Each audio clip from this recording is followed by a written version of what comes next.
Olá! No PedagoCast de hoje vamos conversar sobre educação à distância.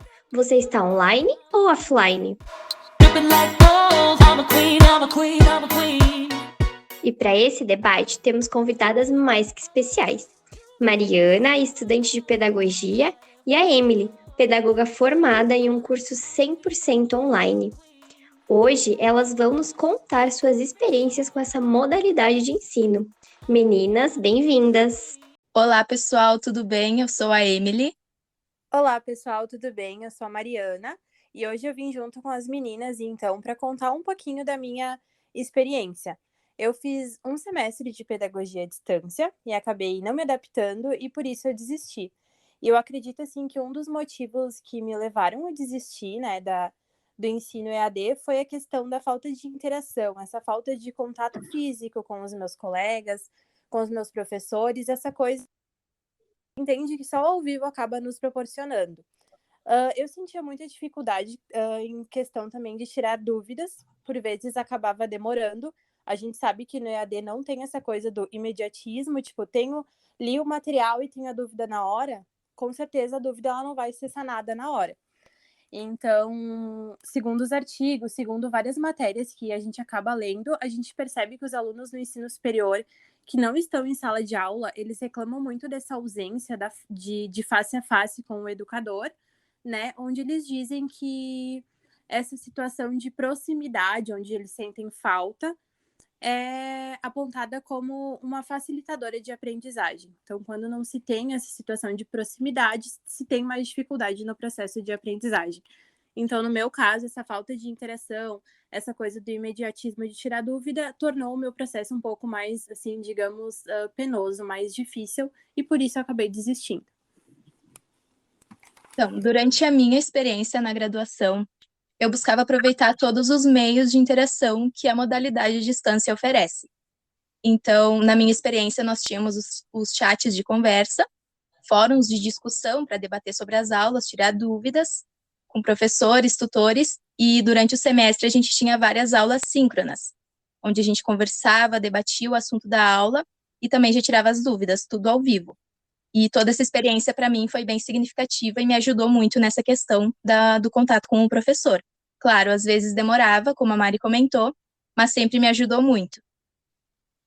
Olha, meninas, eu já cursei algumas matérias online também e concordo com a Emily, eu tinha à minha disposição esses fóruns, esses chats, mas sendo sincera, eu não usava eles sempre, sabe?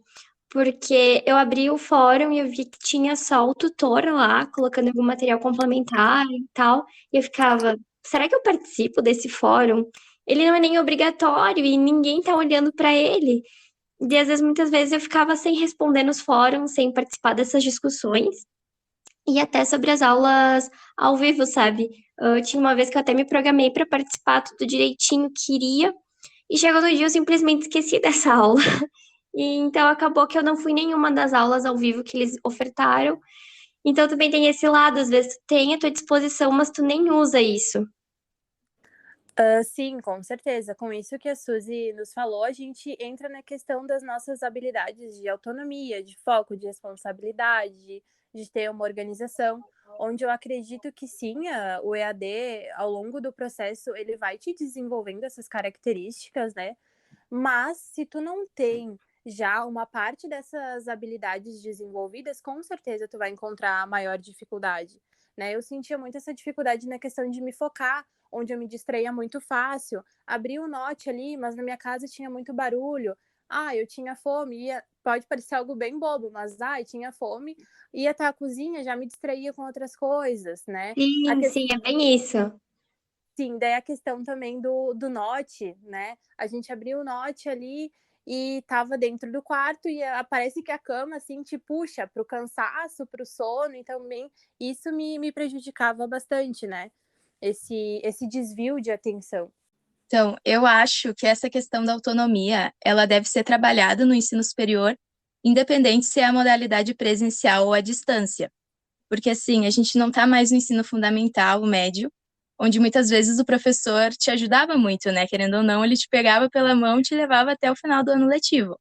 Mas agora nós somos adultos com responsabilidade sobre o nosso próprio estudo. Então, a gente sabe que a autonomia, principalmente na modalidade à distância, ela exige dos estudantes habilidades muitas vezes inexistentes, né, que a gente não trabalhou ainda. Mas isso pode ser trabalhado com a dedicação, interesse e compromisso nos estudos. A motivação, a autoconfiança e a participação do aluno são essenciais para ter o sucesso no EAD, né? Mas para isso o aluno tem que se envolver com o curso mesmo, buscar aproveitar tudo que o curso te oferece. Alguns autores também, se pegando o gancho do que a Emily nos falou, que sim, eu acho que as atitudes do aluno para com o EAD decorre muito do sucesso do insucesso da mesma. Então, depende da forma com que a gente vê a metodologia, da forma como nos é apresentada. Então, acho que depende também da gente, né? Uma coisa muito pessoal de como eu vejo o EAD, e também da instituição, como que ela aborda, né? Esse curso. Pois é, eu acho que tanto a Mari quanto a Emily têm muita razão nisso, porque a Emily dizendo que a gente também precisa trabalhar essa autonomia, essa responsabilidade, mas como a Mari falou antes, é muito fácil, é muito cômodo quando a gente tá em casa, no quarto, e tem a cama ali do ladinho, tem a cozinha logo ali, é só entrar e pegar alguma coisa e comer, e daí tu já para conversar alguma coisa, e quando vê, já passou 1 hora e tu ainda nem começou a ler o material que tu tinha se proposto. Mas, obviamente, a gente é adulto, a gente precisa sim olhar qual é o objetivo e focar nele e fazer o que precisar. Então, se a gente se comprometeu a fazer um curso à distância, ou não, né? Um curso presencial também, a gente precisa colocar na cabeça que tem trabalho para entregar, tem material para ler e a gente precisa fazer isso. Então, às vezes a gente não tem essas habilidades naturalmente, né? É algo um pouco mais complicado, mas a gente também precisa pensar em desenvolver essas habilidades, porque elas são importantes, sim, tanto para o estudo quanto para a vida no geral, né? Ser autônomo e ser responsável. Então, também a gente tem que olhar pelo lado de eu preciso fazer alguma coisa, eu não posso simplesmente me jogar nas cordas e esperar que tudo caia do céu para mim, né? Sim, com certeza. Depende muito da nossa organização, do nosso planejamento. A gente que define o nosso cronograma em relação aos nossos horários, então isso exige muito da gente. E aí a gente entra numa outra questão, que é lá na escola, lá na educação básica, muitas vezes a gente não recebe uma formação para ser autônomo, para ser organizado, para ser um sujeito ativo. Então, quando a gente chega lá numa faculdade à distância, a gente meio que acaba se perdendo. A gente entra em contato com um monte de leitura, com um monte de discussão, de debate, e a gente acaba encontrando dificuldade, porque lá atrás a gente não foi preparado para isso. Então, cabe a nós, tipo, futuros pedagogos, futuros professores, a gente dar uma formação que vise realmente essa coisa integral do sujeito, né? Visando que ele consiga se desenvolver nisso para que ele não encontre dificuldade lá na frente. E eu achei bem interessante também uma das leituras que eu fiz, onde uma professora, né, que tinha mestrado, enfim, ela citava que não achava bom para a educação que os professores fizessem a sua primeira faculdade à distância, né? Ela dizia que era importante para a formação inicial ter uma verdadeira qualidade, que tivesse uma formação assim mais presencial, porque como a nossa formação exige muita prática, a gente vai para a sala de aula, a gente necessita, né, entrar em contato com a prática. Ela nos diz que não é tão bom os professores se formarem em cursos à distância, até foi um tema debatido em conferências nacionais de educação, onde era a opinião da maioria dos integrantes, que a educação à distância não seria tão bom para quem vai se formar na área da educação. Tu tem toda a razão no que tu falou ali, Mari, do nosso ensino fundamental e médio, onde a escola regular, ela padronizava o ensino, né? Não respeitava as escolhas individuais de cada aluno, a gente só seguia o que era imposto para nós. Só que no ensino superior, principalmente na modalidade à distância, isso muda, porque ela apresenta várias possibilidades e ferramentas de estudos. E cada aluno tem a possibilidade, então, de estudar com o seu método e no seu tempo. Fora a questão da otimização do tempo também, né? Eu, por exemplo, morava longe da faculdade. Então, se eu optasse pelo ensino presencial, eu ia perder horas indo e voltando de ônibus, que eu posso estar em casa estudando, fazendo trabalho, fora o dinheiro que eu ia gastar para ir, né? Então, também entra essa questão da economia na modalidade à distância. E essa flexibilização de horários também é ótima para quem tem que conciliar estudos e trabalho, né? Que a gente sabe que Não é fácil, a gente tem que trabalhar se quer estar no meio acadêmico. Mas, claro, o aluno tem que ter sempre essa autonomia e essa responsabilidade, como eu falei antes. Tem que seguir as regras de entrega de trabalho, assim como na modalidade presencial.